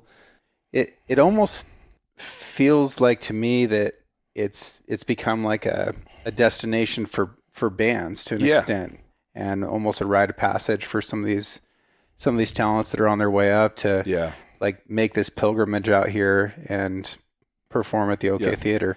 And it's a really cool theater. How many seats does it have? 350. 350 Originally seats. built for 550. So it's interesting to think what it would have been. Yeah. Because when it's got 350, it's packed. Oh, man. I mean, given the seats that are there. So I'm sure people weren't of my disposition, back in 1918 maybe. There was a lot more room for people in there. So, and it's an old school theater. Yeah. Like slope floor. Everybody has a decent seat. Yeah. Great sound. That's one feels thing. like it could be from the 1800s to me. Yeah. Yeah. So exactly. It has, and it was one of the only ones, or one of the earliest ones brought to Oregon with that sloped floor framing, which is a unique thing and gives everybody a good vantage point. Because some theaters would have like a flat floor, but then have the elevator. Balcony. Yeah. And so this saves all those stairs and things like that because the floor just goes up at an angle. Right. And so, it's been a great use of the space to bring in these shows. And huge amount of labor you've put into it as well. Yeah. So a couple things that the year after we bought it, one of the first things we wanted to do is get sound dealt with. And then that was I'd worked with Bart Budwig, who's a sound engineer and a musician. Shout out to Bart. He's been on the pod. He's been on the show and helped me get the studio set up and our new recording equipment in here that I did not manage to get working today. Sorry, Bart, but it's all good. He's a lovely, interesting guy. Mr. He really Budwig. is. And so, he had worked for us a couple times running sound. And these acoustic panels came from underneath your basement in the theater. Yeah, we got stuff all over. So 2015, Bart came on board. One of the theater had apartments at the back. Yep. And so one of those opened up, and I remember telling Bart, like, hey, would you want to, like, just work out a trade? Like, 'cause, you have a place to live. You could help us get started by having sound. So, he has all the sound equipment. We own the theater. He can kind of do his thing. And then I was like, I could probably work into somewhere you could, like, record in there. Because he does sound engineering and recording. Yep. And then through that, we have now like close to 60 records that have been recorded there. Cool. And some of those artists like John Craigie, he's toured with Jack Johnson, toured the world. These guys are highly recognized at this point, some of them. Mm-hmm. And because I've always thought, well, hey, who knows what will happen with these people who record here, if we help them out. And the place was pretty rough, it was kind of like, we kind of worked as like a hostel. People stay for a while and sleep on the stage and clean the floors and change the sign on the marquee. And like Forrest and Margot Silker. They spent a lot of time at the theater either recording or just, Forrest basically lived on the stage in Bart's apartment and for quite a while. And we love these guys. And then Cooper Trail and Nevada Soul, they've both gone on to other things, but they were a big part of those early days, and they've been a part of a lot of those recordings. They come in as like to me, they're like the driving force of a lot of the OK Theater records. So today is December 18th. What is the next show that's going to be at the OK Theater? Well, so shows-wise, we just had Brennan Lee originally from Texas, but then Nashville, and she's an amazing performer. I had a lot of things kind of in the works for the winter, but we're also starting back to some more renovations. We're trying to close up. So during the COVID years, it was pretty rough on the theater, and we nearly lost. I wouldn't say nearly lost, but it was a struggle to maintain. Like the theater, when it's just kind of doing its thing, it can kind of break even. It's kind of doing its own deal. If there's enough sponsors, subscribers, and enough kind of proceeds from shows and alcohol sales, the thing kind of just carries itself. It's not making any money. It's not losing money. It's just doing its thing. But when you all of a sudden you're bearing the burden for all the mortgage, the rent, all the heat, the electrical, the insurance, that was a rough period for us. Thankfully, construction did really well because that's the other thing I've continued on is a full-time construction business. So, but one thing we did during COVID was whenever the crew had time down, we were working with our local, we had a great building inspector here, Ken Hall, and he was always trying to find ways to help us move forward with the theater. And so we were finally the side to the west of the stage or the auditorium had often been rented out, but part of it was the green room, part of it was a front rental space, and we were like, well, we want to take that over, and which we kind of had in 2018. We'd opened up the walls through when we put in the bathrooms and stuff, and so we would use it occasionally, but we wanted to repair it because it was the last place that didn't have the wiring fixed, and that kind of stuff always makes me nervous. In these old buildings, we're having a big crowd, and I was like, I can't wait to get to this so we can rebuild it, strengthen the structure, bring in the electricians and plumbers and bring it back. So the whole goal has been like, how can we bring the OK Theater and get it ready for this county for the next 100 years, at least, that's my vision. I have kids. I hope for grandkids. I want to see this county keep on going, prospering, and have a place where people can gather together and see a show or do a fundraiser or, whatever it needs to be used for. This thing houses 15% of the population of Enterprise. So it takes a lot to sell out. But when we do, I think it's the best experience at the theater was when you get over 200 people in there, just because there's an energy that comes with that. That's just really, you can't really replicate. Yeah. Well, you get a Lyle Weatherite or a Justin Hay in there. That's right. Yeah. You're going to pack the place. Yeah. Well, so I guess technically this hasn't been revealed yet, but since you asked about the next show, a couple of years ago, Napster Disaster did a New Year's show. And I think I can say now that we're planning on they want to come back for another one this year. So they're going to bring in 26 at the OK. And if they follow the same pattern, we haven't really discussed the details, it'll be like an 8 to 10 show. And then so people can go on and do their thing elsewhere. And, nice. And people loved it, brought out all kinds of people. They crushed. They rocked. It was awesome. Yeah. So we're looking forward to that. And I think they've been kind of out of the scene a little bit for a minute. So I think people are kind of eager to hear them again. So that's our New Year's thing. But otherwise, this year we had our second OK Fest, and we started with Cody Sheehy, and I understand you know Cody as well. Yeah, Cody's been on the show. Oh, yeah. So Cody did his we added film to this year's OK Fest, and so that was Cody's film on the manta rays. It was just fantastic, The Last Dive. If you haven't, have you watched it? I haven't had a chance to yet. I've been traveling too much. Yeah, if you get a chance, it was great. And when he came, it's winning awards everywhere. All over Tribeca. He's just traveling all over the place with this thing. So I remember him coming. I came to he wanted to show at the theater. I said, well, why don't we do it with the OK Fest? Do it first night of OK's Fest. We'll do it on Thursday night. Kind of add film to this, like film, music, and street party.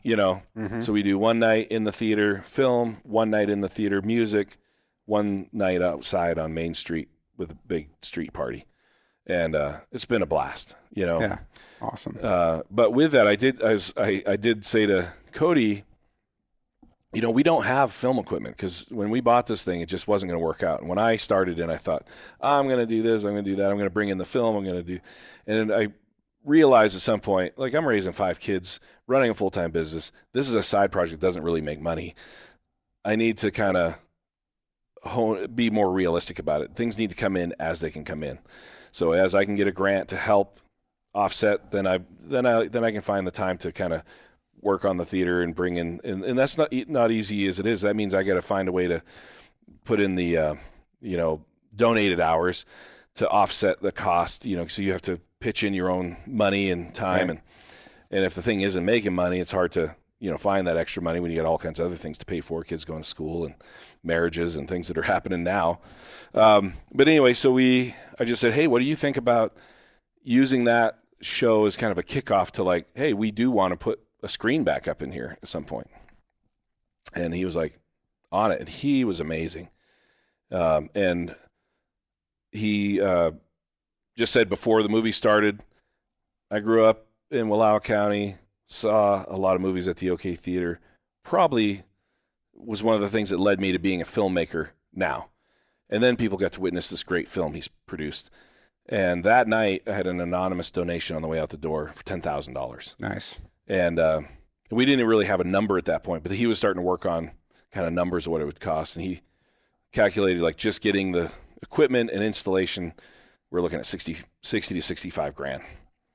And I thought, okay, well, I got 10 more, and I had 6 that we'd kind of come in through little donations here and there. I had an account, and just that was what it was going to go for whenever we had the rest of the money. And he put together a pie auction at the down at M. Crow. Mm-hmm. That night, not even a terribly large crowd. We brought in 13,000. Yeah, I've talked about this before, but it's worth mentioning again. A pie auction in a place that doesn't have a lot of money, like Wallowa County. Yeah. Like, you get one of Grandma Janie's lemon meringues in there, and it's going to sell for $1,500. Yeah. It's crazy. It is amazing. Yeah. So yeah, it was beautiful to see. Again, it's in September. He just set a date. Yeah. And I remember people calling me, "Oh, we have track dinner that night. Cross country dinner," and people, "I can't make it. I want to help." But the people we ended up with, and just all pitched in, and everybody did what they could. I think, probably the highest thing went for 700, but there's enough of those that just keep coming, and we can't walk out of there with 13 grand. Yeah. And so I applaud Cody for his efforts to make these things happen. I just had to show up, and we bought a pie. Yeah. It's delicious. Yeah. And that's the beautiful thing about the pie auction. You donate some money and you get a delicious pie. It's a pretty good deal. It is a good deal. Yeah. So we're on our way to getting. So that's the next thing. So we are going to be. We did get some Main Street money this year. So we want to try to wrap up and get at least to drywall and paint's kind of the goal for these other spaces, so they're not sitting there unframed. Mm-hmm. We have we've had some officials come to us about, like, hey, we've seen people in these unfinished spaces and that might be dangerous. So, stuff that doesn't always occur to me, I'm thinking, well, people know what they're doing. They're not idiots. But so we are in the process of trying to rectify that and get that done. So that Main Street money will help. And so this winter, we're working toward that process. We have the back apartment and needs to be, shelled in on the top floor. And, we had enough money to kind of get things roughed out, but that was where we ended. And so we're moving forward. We're trying to move the whole project forward. Good. So the goal will be to, as long as it makes sense for everybody, that second area to the west that the big room is in will be like the bar service for the theater. So we're trying to follow like a pattern of like a McMiniman's, where, you can get beer and wine, maybe a slice of pizza. And then, once we have the film equipment, we probably, who knows where movies are going right now. We're right in the middle of this whole, like, maybe Netflix is buying Warner Brothers and people saying it's the end of movie theaters. But I think what we're looking at is starting with movies that I think everybody would want to see, or, guys like us or a little older are going to want to show their kids or their grandkids. And then if something looks worthwhile, maybe we'll bring in a new movie. But there's not a whole lot with Hollywood. Like, just all they seem to do is regurgitate all the movies we watched. You know, they're releasing The Running Man or this. You know, you're like, whatever. I've already seen that. You know. Yeah. So we'll see where that goes, and then we still do have more music in the works. We're working on the lineup for 2026 for the OK Fest, but we really want to kind of focus on those projects for the winter and hopefully get this. You know, we're right in the middle right now of working out the details on the sound system for the movies. Meeting with, we need to put in some sort of an AC unit up there because I guess these new things run pretty hot. Get hot, yeah. Keeping the temperature at the right place up in the sound booth or the projection booth. So we still have a lot to do, but we're hoping it's a lot sooner than I thought. When he said 65, I thought, well, we'll see if we get there. Maybe by next OK Fest, we'll be trying to wrap up the fundraiser. Well, we wrapped up the fundraiser, I think, in mid-October. So we were there. Nice. People started coming in. Another large donation came in, but then a lot of smaller donations. So, and Cody set up this thing, like a Facebook, like, hey, what movie would you want to see? And like the number one, I think it was the number one there, but at least it reduced down to like this. He had like E.T., Man from Snowy River, Rango. Like it was a list of movies. And then he put it on a Kickstarter. Hey, whichever movie you want to be the first has to get the most money on Kickstarter. So that was, brought another few $1,000 because people like voted. And so Man from Snowy River is the top choice in Wallowa County for the first film that will be back on the OK screen when that thing goes up. So cool. Currently have the screen, working with the projection companies for what type of projector and installation and how that's all going to happen. And hopefully that's this winter sometime. Where can people kind of check in and see what's coming up for the OK if somebody wants to travel here or if they live locally and they want to? Yeah. Well, we'd love if somebody started back up a real paper. That'd be cool. But right now it's just social media. That's our website. So you can go to OK Theater, and there's an old black and white picture of the theater on Facebook. And then there's theoldok.com. It's our website. Mm-hmm. It'll be there. And I think I'll probably just continue to use like my platform that I use is Eventbrite because we've been working with them for since I think 2015. And I think it's the Old OK on Instagram. Yeah, it's the Old OK on Instagram. Yeah. And so all three of those, and usually one will push it to everything. Yeah. So like we'll probably have it set up to where you can buy tickets online or just show up at the door. Mm-hmm. But those first shows, if you better act quick because there's a lot of pressure on the seeing there'll be quite a lineup to see like the Man from Snowy River. Yeah. And those first. I think the first movies are going to be a big deal. Yeah. It'll probably wane. I do hope people keep that concept of like, hey, you know what, that was worthwhile going out with my neighbors and watching a film together. And there's something special about that. I'd love to see recovered. So we'll see where it goes. If it's going to pencil out to be like really going to be like a Friday, Saturday night movie theater for the long term, or if it's just going to be more like event based. Like, hey, we're going to show a series of, Westerns or, documentaries, or certainly the film fest and things like that. So we're working out the details. It really depends on whether we can staff it, if it's going to pencil, on all those things, and I guess we'll have to see where where the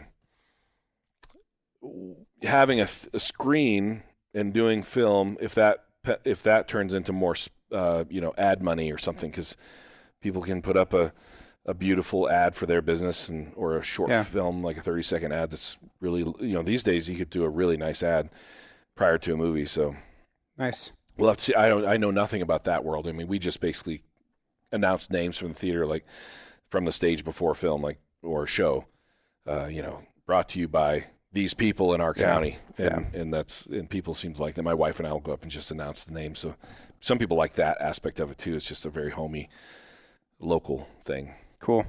Well, I look forward to seeing where she goes, and it'll be awesome to watch a movie there again. I mean, I got to do that as a kid, and it'll be a fun thing. But definitely applaud you for all the effort that you've put into it and that your family has, and it's a really beautiful place. So and you too, and what you're building here has been great. I love watching your since we have the theater on there. I think we follow you on Insta and all that, and I saw you traveling, like, fishing all over Mexico. That was pretty cool. Yeah, so, it's a grand adventure. Yeah. We'll have to go. Still want to take you up on the kokanee sometime. Okay, because I've actually never fished for kokanee except off a dock. Never had any luck. Yeah. So we'll have to get him. Yeah, sounds good. All right. Good to see you, James. Thanks, Darrell. Bye, everybody. Thank you to everyone who has taken the time out of their busy lives to write a review for the show and share it with their friends. I'm extremely proud of how intelligent, engaged, and adventurous this audience is. Original music for the Six Ranch podcast is written and performed by Justin Hay. Art for the Six Ranch podcast was created by John Chatelain and digitized by Celia Harlander. Thanks for listening, and we'll see you again next week.